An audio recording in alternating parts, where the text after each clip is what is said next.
Hello everyone and welcome back to GrainCraft. It has been a few weeks since my last video. Why is that, I hear you ask? Well, because of a project that I've been embarking on that is a week old at least and is far from finished. And if I go up here, you can see exactly what I've been up to. Popping this back into normal view, yes, this is quite a magnificent sight. The scale of what I've actually done is quite impressive. Well, for me, it is. Anyway, this has taken a good week of mining sand or digging up sand, collecting sand from two and a bit deserts, really, to drop into the water. I had sort of crisscrosses of sand dropped into the water. And then sponges to remove the water, and that's taken a hell of a lot of time. Even just putting the circle, the perimeter around, took me a day to do that, but it is drained and pretty cool, but it's got to go. There's still more work to do. We've got to level this whole building and even the terrain around it, get it flat, ready for a guardian farm.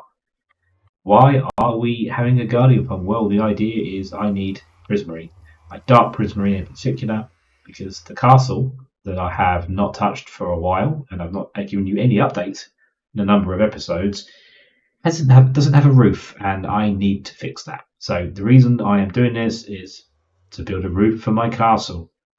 What a project! This is actually the first time I've ever done this, ever embarked on draining an ocean monument. It has taken a long time, as I have said, and I would not, and I repeat, I would not recommend, oh, I need silk touch for that, I would not recommend doing this unless you have a lot of time and a lot of patience. It is a huge undertaking, but I'm nearly there. All I've got to do is demolish this, build the farm, and then we'll have lots of lovely prismarine coming our way.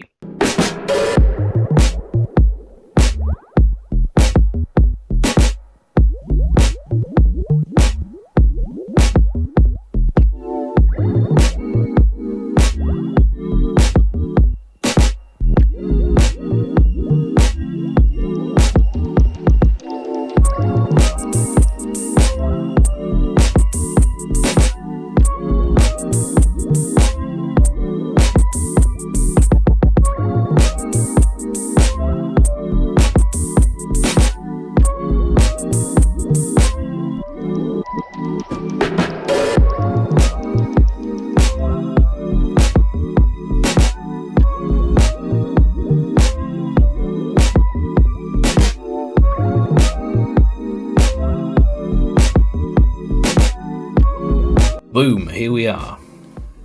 The slightly changed ocean monument. It's been pretty epic. I'll tell you that. It's been a long, what's now been about 11 days of work. We have demolished the monument, cleared out a ton of gravel, which meant with all the sand left over and multiple chests up there. Loads up there. We've had a load of sand, a load of gravel from flattening out this bit down here, which meant we had some opportunities for concrete, which I have taken advantage of. I don't know why I did this, but I just thought looked kind of cool. And then of course the glass as well. I replaced the cobblestone, the ugly cobblestone on the side with glass, so we can get that impression that we truly are surrounded by ocean, which we are.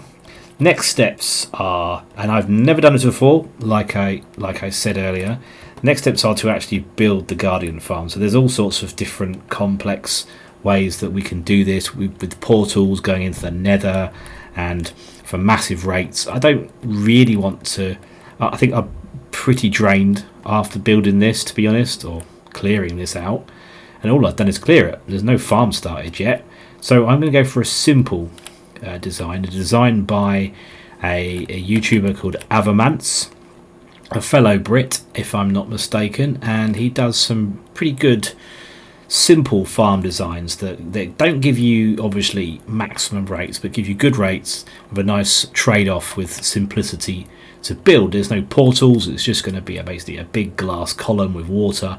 They'll spawn and they'll drop down, killed by lava, into the chests.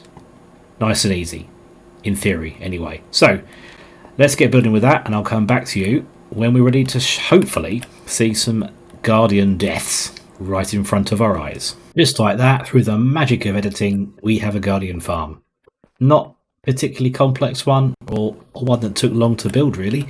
Viewing platform up there, check out his video. I'll try and remember to link it in the description, but yeah, viewing platform, scaffolding to get up there. You've then got a some water release system up the top here, so it's a farm you can actually turn off and on, which is pretty handy when we're not around. And yeah, the water comes down here, doesn't go beyond the gates, but the guardians, however, do drop down all the way there, get a little bit cooked, and then head down. If I've missed a ladder. Head down to the collection area here, which is pretty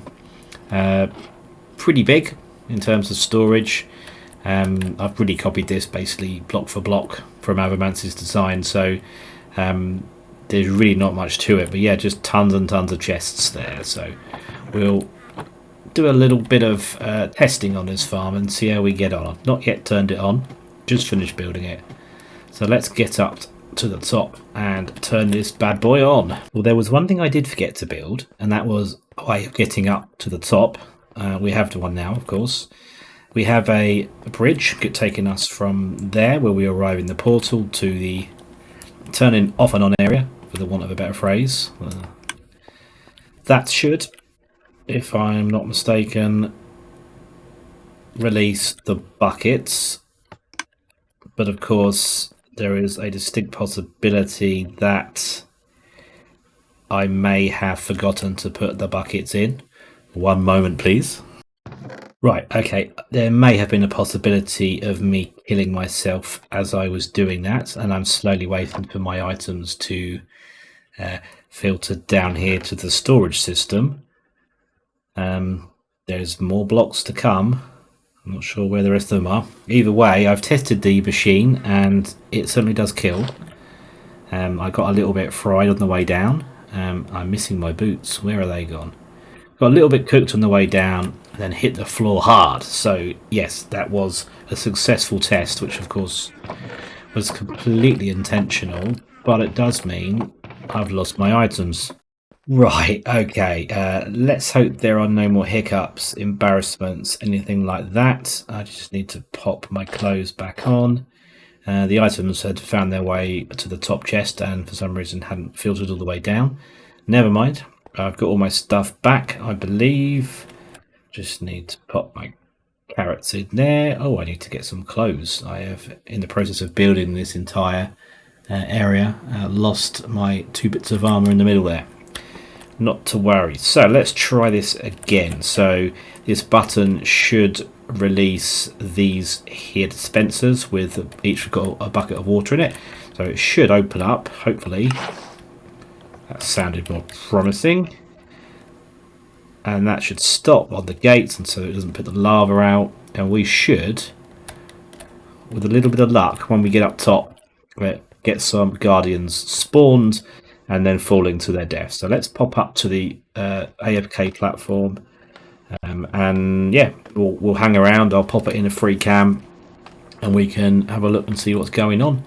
Absolutely nothing in the chest at the moment, so I am going to, when I get to the top, have a look around, leave it for an hour or so and see how we get on. Right, let's go and have a look. We are in place up top.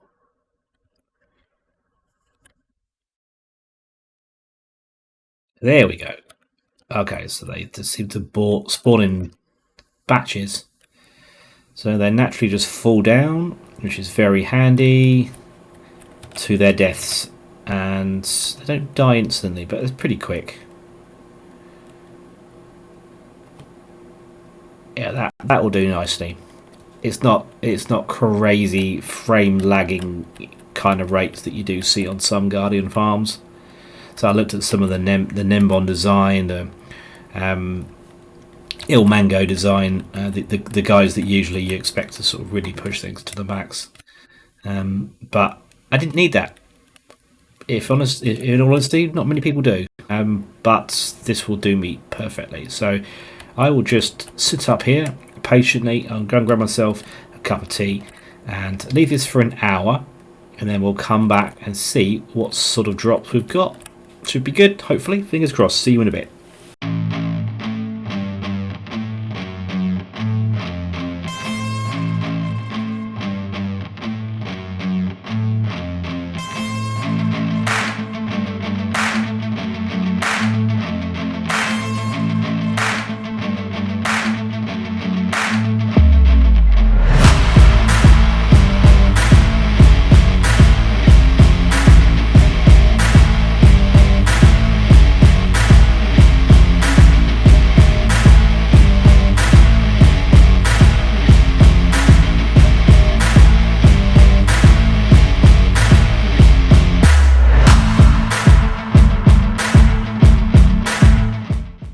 And at long last, this is done.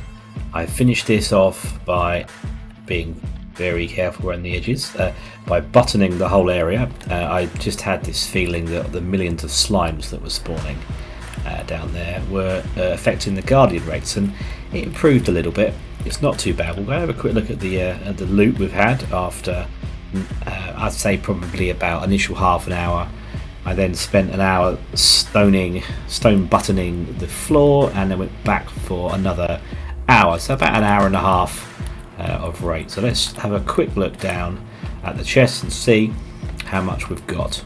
It actually hurts the eyes a little bit looking at this. Some sort of visual glitch going on here. There's a glitch in the matrix down here, I think. Wow, yeah. Anyway, enough staring at buttons. Let's see what we have here.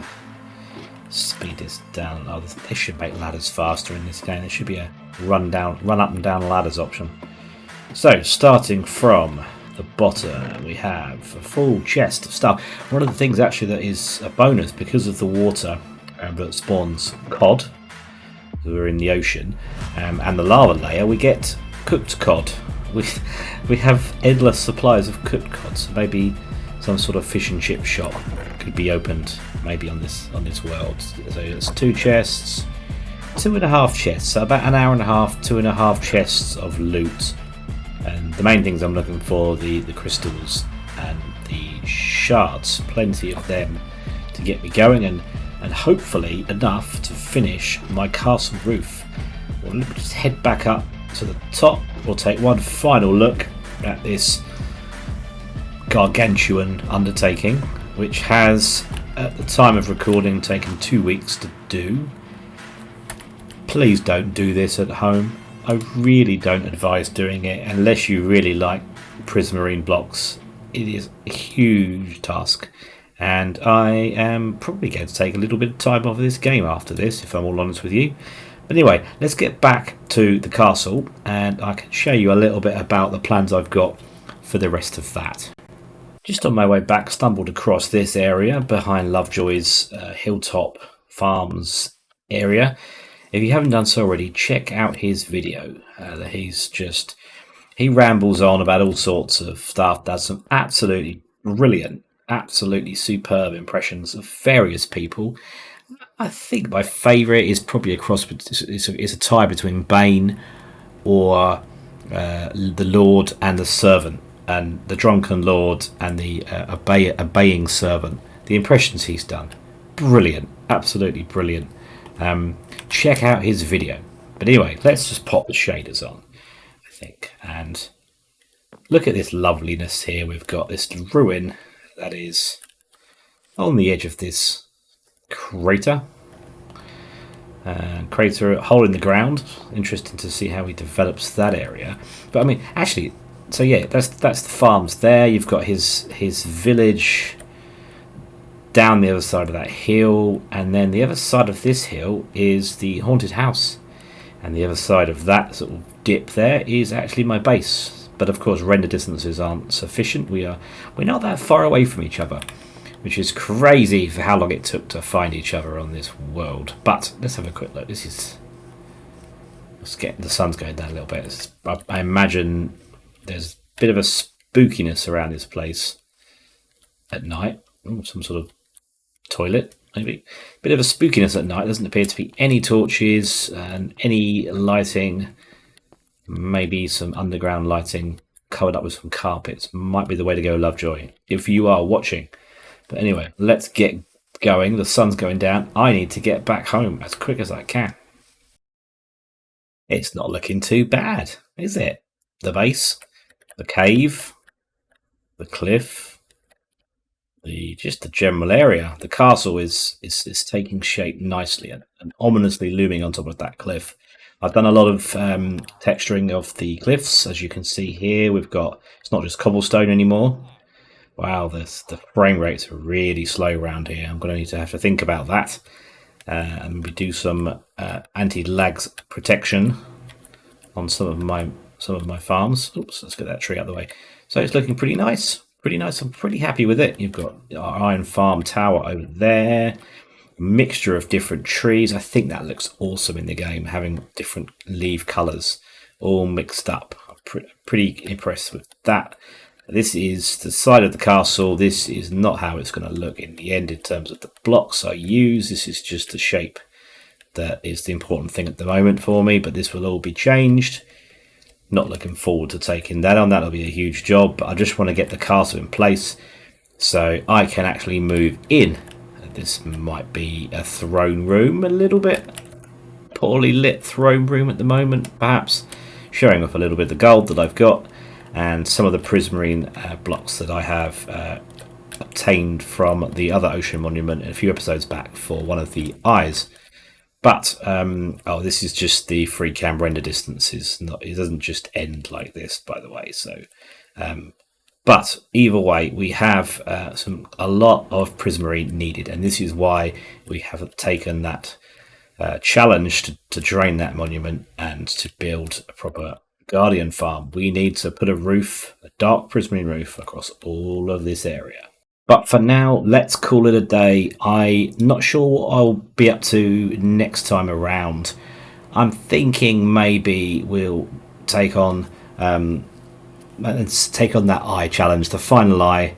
When hopefully I can hook up with Lovejoy, we can actually go on another adventure and we'll get that final eye sorted, and we can get that sorted out and find out what is in store for us once we've collected all 12. What could it be? Oh yes, the zoom button. Haven't used that in a while. What could it be? Eye number 12. Well, it beats me, but you'll find out. You'll have to tune in to find out in a week or so's time. Take care, everyone. Thanks for watching. See you next time. Bye bye.